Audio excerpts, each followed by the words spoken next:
Bonjour à tous. Nous allons inaugurer une série de vidéos dont les sujets vont être la cicatrisation. C'est un problème complexe qui va se décliner sur plusieurs thèmes. Et pour en parler, on est avec vraiment une pointure sur la cicatrisation, quelqu'un qui en a fait vraiment sa passion et qui ça occupe énormément de son temps. Je vais la laisser se présenter. Jennifer. Enchantée. Qui es-tu? Comment t'en es arrivée là? Donc moi je suis Jennifer Crumorne, je suis infirmière experte en cicatrisation et en plaies de pieds diabétiques. J'exerce à Paris, j'ai monté une consultation de cicatrisation depuis bientôt 3 ans. Et pourquoi j'en suis arrivée là? Parce que dans ma pratique professionnelle aux urgences, parce que j'ai aussi une activité mixte, j'ai été confrontée à beaucoup de problèmes de plaies, des plaies chroniques, des plaies aiguës, et c'est vrai que les patients, en termes d'image, parce que c'est quand même des soins qui sont longs, des soins qui peuvent être douloureux, donc j'ai voulu aussi me spécialiser sur ce sujet parce que je trouvais que parfois il y avait des problèmes de prise en soin.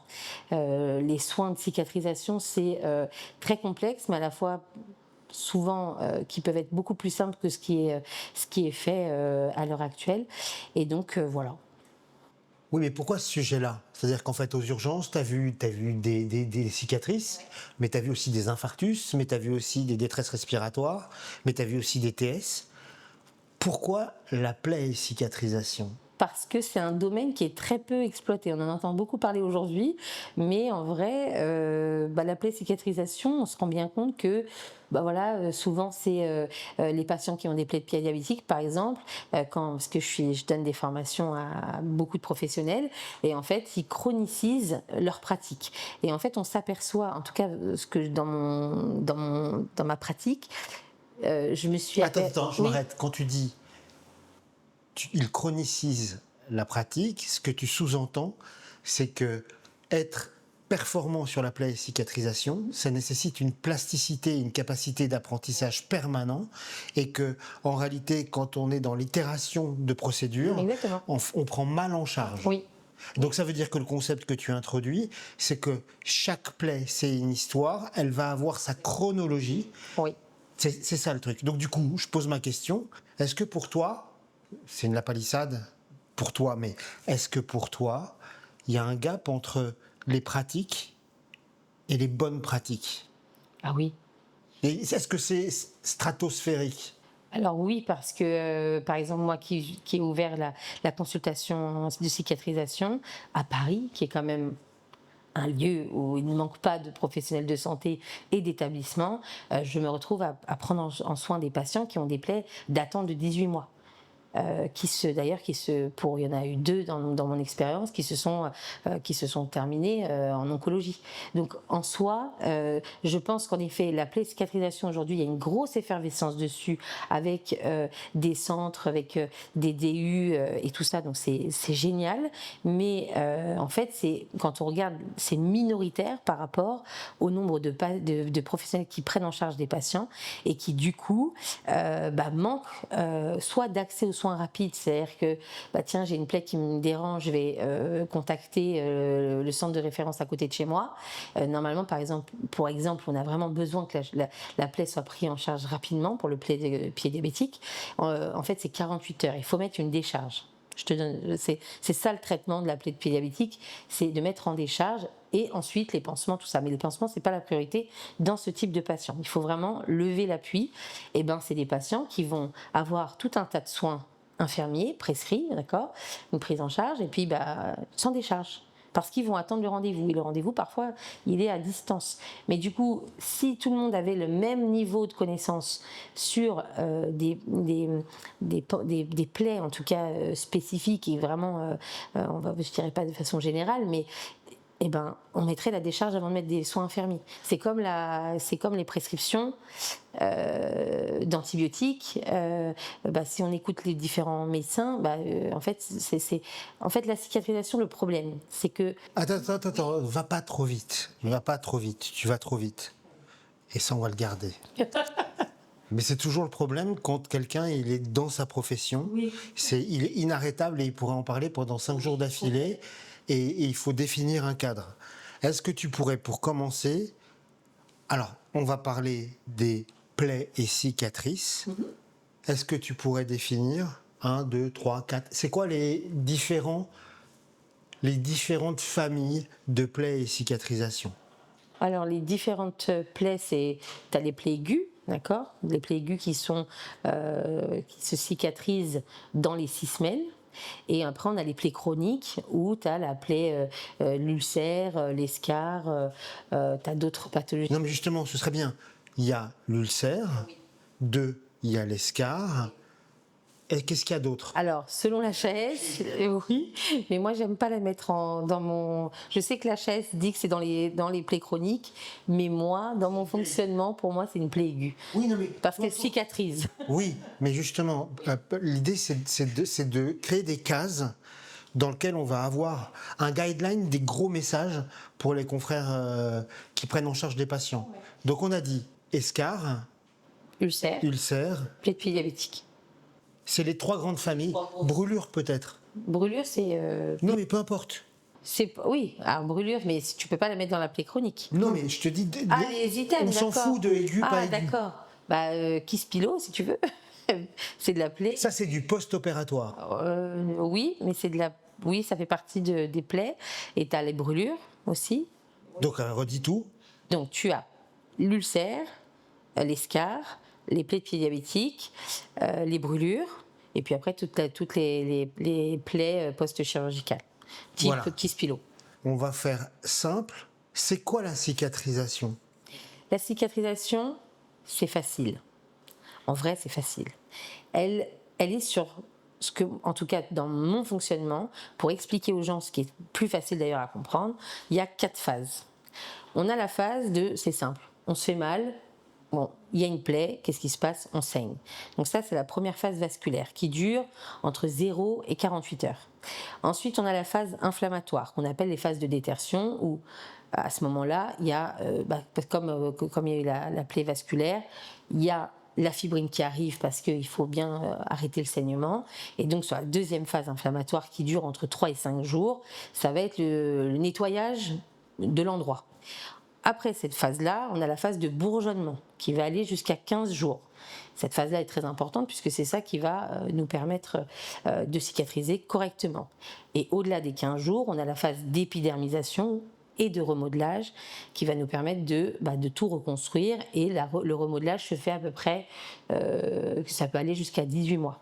Alors aujourd'hui, on a dit qu'on était dans l'introduction d'une série de vidéos où tu vas permettre d'upgrader les pratiques. Thématique, l'escar. C'est quoi les grands concepts à respecter? Les grands concepts sur l'escar, c'est le lever d'appui.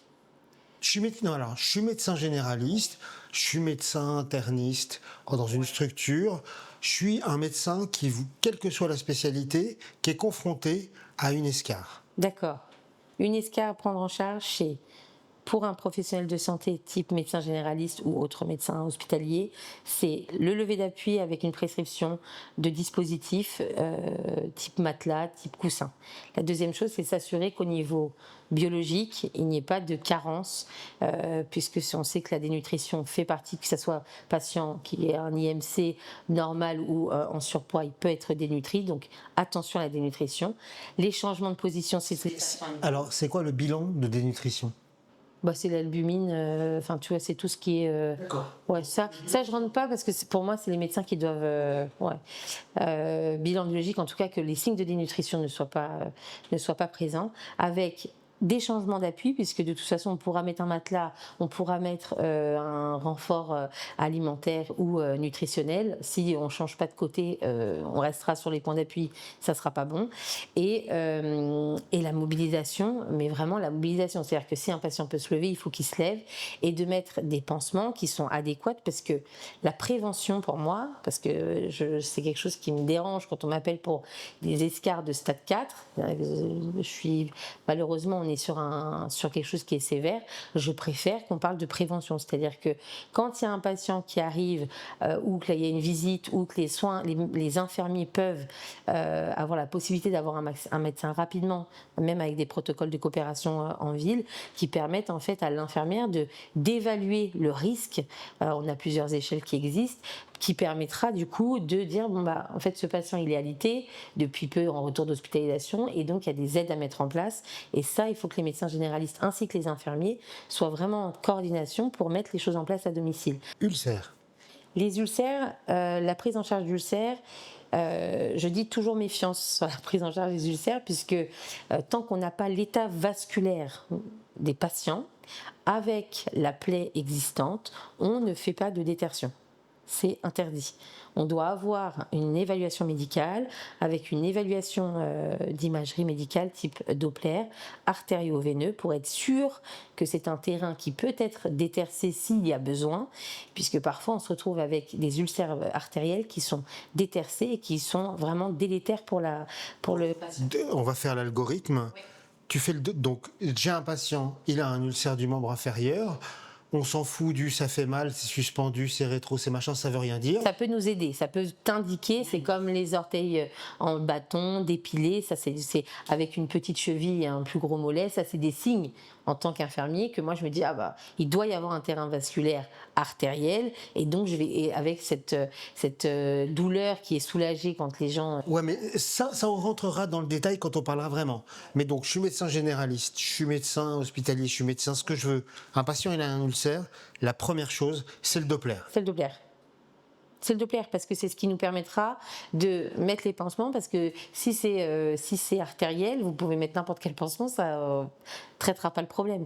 En fait, le problème en cicatrisation, et c'est un vrai problème, c'est un sujet d'ailleurs assez global, c'est qu'en fait on se focalise sur la plaie. Or, la cicatrisation, ça se prend avec de la hauteur, c'est-à-dire qu'on se dit bon, ok, il y a une plaie, elle est apparue quand, comment, qu'est-ce qui se passe autour, c'est-à-dire est-ce que je vais réussir à cicatriser sur un œdème. Donc la plaie vasculaire artérielle ou veineuse, il faut qu'elle soit vraiment identifiée sur un Doppler, donc, avec présence de la plaie, parce que parfois on nous dit mais non mais le Doppler il date de 3 mois, oui mais il n'y avait pas la plaie, donc il faut qu'il y ait... Oui, donc ce soit concomitant du diagnostic d'un ulcère. Exactement. Est-ce que y a un intérêt dans les ulcères de aussi faire un bilan de dénutrition ou pas plus que ça? Alors, si tu le prends en première intention, non, puisque ce qui va nous permettre de savoir si on revascularise ou s'il y a juste besoin de bandes de contention avec les soins infirmiers, voilà. Mais en second temps, bien sûr, il faudra prendre en charge l'œdème, il faudra prendre en charge l'alimentation, l'hydratation du patient. Est-ce que le patient fume, fume pas? Est-ce que le patient boit, boit pas? Enfin, du coup, il y a quand même beaucoup de facteurs. Il y a les facteurs généraux, mais il y a aussi les facteurs locaux qu'il faut prendre en charge dans la cicatrisation. Alors, je fais une petite parenthèse. Mme Crumorne, elle a un Instagram sur lequel elle a des vidéos de soins. On le mettra en description et vous pourrez voir son site. Et je pense qu'elle pourra vous aider dans la prise en charge des cicatrices. Troisième, le pied diabétique. J'ai un patient, il est diabétique ou il n'est pas diabétique, je lui découvre une lésion plantaire ou d'un orteil, creusante, fibrineuse, un peu suintante, un peu dégueu. Je fais quoi? C'est pareil, prise en charge d'un patient qui a une plaie de pied diabétique. Le premier traitement, avant de me parler de diabète, parce que le diabète dans cette histoire il n'a rien à faire. Le diabète c'est en fait ce qui nous dérange, c'est la complication qui est la neuropathie diabétique, ce qui fait que le patient ne sent pas quand il marche sur un clou, mais la plaie est créée par le clou et n'est pas créée par le diabète. Ça c'est une première chose que les gens il faut qu'ils comprennent, c'est-à-dire que le diabète va ralentir la cicatrisation mais ne va pas l'empêcher. Voilà, première chose. La deuxième chose, c'est la décharge. La prise en charge des patients qui ont des plaies de pied diabétiques, il faut en premier lieu lever l'appui pour qu'ils arrêtent de marcher dessus, puisque sinon il continue à générer de la plaie donc, sur la plaie. Donc juste petite remarque, c'est décharge, donc prévention de phlébite. Exactement, ou pas, parce qu'il y a des patients, ça c'est vraiment, en tant qu'infirmière, je prends pas cette notion-là. J'en discute avec le médecin avec lequel je travaille. Souvent ils le mettent, il y en a qui le mettent pas. Avec certains médecins ils mettent pas. C'est une décharge totale ou il y a des dispositifs qui permettent? C'est pour ça il y a des dispositifs qui permettent, en tout cas tout ce qui est sur l'avant-pied, le médio-pied en tout cas, il peut être mis des chaussures de décharge. Et c'est mis au talon. Pour les personnes âgées, on va préférer. Alors la barouque, moi je l'aime pas du tout puisque elle est dangereuse pour nos patients âgés. Mais maintenant, ils ont fait dans beaucoup de labos, ils ont fait vraiment des chaussures de décharge de qualité qui permet d'une part une marche possible et pas une marche complètement déformée et ce qui permet et ce qui évite un peu le risque de chute. Et la décharge, selon la localisation, va permettre vraiment le lever d'appui total. Donc, pied diabétique, c'est pas le diabète qui a fait le trop. Non. Le diabète, avec l'atteinte microvasculaire et la neuropathie, va faire qu'on ne sent pas qu'on se fait une plaie et après que l'apport de sang se fait, et de cicatrisation et de drainage et des cas de phase dont tu as parlé, ne se fait pas bien. Donc, première consigne, la décharge plus ou moins dispositif. Exactement. Jennifer nous donnera dans la vidéo sur le pied diabétique les différents dispositifs qui sont on va dire préconisés et ceux qui sont plutôt à éviter. On va se mouiller un petit peu, je pense. Ouais, carrément. Ensuite, je vois le pied diabétique, j'ai dit la décharge. Est-ce qu'il y a des choses à faire, un bilan à faire? Est-ce qu'il faut faire le Doppler? Est-ce qu'il faut faire le... Alors, Doppler toujours pour voir surtout si ça cicatrise pas. Doppler est bien détaillé. Il y a certains médecins qui ne sont pas très à l'aise avec la mise de contention s'il a besoin de contention. Les médecins vasculaires, il ne faut pas hésiter à mettre sur la prescription s'ils peuvent indiquer, en tout cas le médecin vasculaire qui fait le Doppler, peut indiquer le type de contention qu'il faut mettre, puisque eux sont spécialisés en... D'accord, et après on rentre dans la complexité de la cicatrisation, mais ça on en parlera une autre fois. Ouais. Brûlures. Les brûlures, alors il y a plusieurs types de brûlures. Il y a atteinte de la membrane basale ou pas? En gros, c'est... Oui, mais en fait, il y a différents types de brûlures et la prise en charge n'est pas la même. Les brûlures, en tout cas, c'est du brûlure de premier degré, c'est du coup de soleil, on hydrate, on évite la biafine, et là je me mouille. Deuxième étape, le deuxième degré superficiel, donc il y a présence de flictène. Alors la grande question c'est, est-ce qu'on enlève la flictène, est-ce qu'on n'enlève pas? Moi, ça dépend de le type de flictène. Si c'est une flictène qui est tendue, qui est vraiment sous tension et qui est douloureuse, on peut la percer. Si le liquide intérieur est gélatineux, il faudra ouvrir un tout petit peu plus pour laisser évacuer ce mal. Mais on conserve la flictène. Mais on conserve toujours le petit chapeau, ce qui permet d'éviter d'agrandir, d'une part, de créer une plaie, parce que c'est ça, on crée une plaie sur une brûlure, d'étendre en tout cas l'exposition à l'environnement. Et ce qui fait d'ailleurs moins mal, et on peut la percer. Après, si elle est flasque, qu'elle n'est pas douloureuse, aucun intérêt à l'enlever, elle fera son job. Deuxième degré profond. Deuxième degré profond, c'est une autre prise en charge. Il faut mettre en place des pansements qui permettent de bien couvrir, puisqu'il y a quand même une atteinte. Souvent, les deuxièmes profonds sont quand même assez. Déjà, ils sont douloureux. Alors, il y a les zones de profond, c'est pas douloureux, mais il faut mettre des pansements qui soient adaptés. Ok, donc c'est juste du soin local.